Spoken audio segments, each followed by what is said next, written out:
মুহাম্মদ ওয়ালা আলি মুহাম্মদ কামা বারাকতা আলা ইব্রাহিম লাম ইয়ালিদ ওয়া লাম ইউলাদ ওয়া লাম কোনো সময় ভোট না নিয়েও আমরা ক্ষমতায় বসি থেকে যাই, তাদের ভাগ্যের কোনো পরিবর্তন হয় না।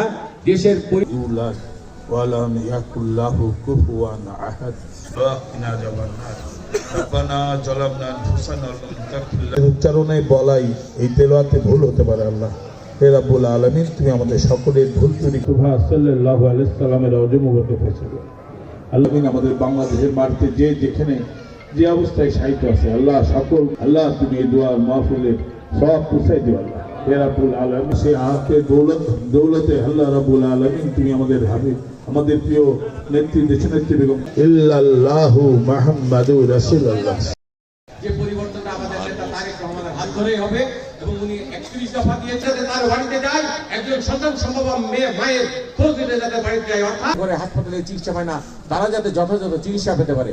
এটা হচ্ছে তারেক হত্যা করেছি, একে অপরের উপর হিংসা ঝাড়িয়েছি, কারণ ক্ষতি করেছি। এই ক্ষতি হিংসা প্রতিহিংসার রাজনীতিকে বিভিন্ন পথে এক জায়গায় মিলে গেছে।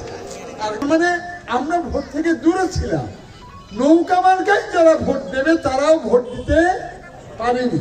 কেউ কেউ 50টা, কেউ কেউ 100টা করেও ভোট দিবে, তাহলে তো ভোট তো হয়নি।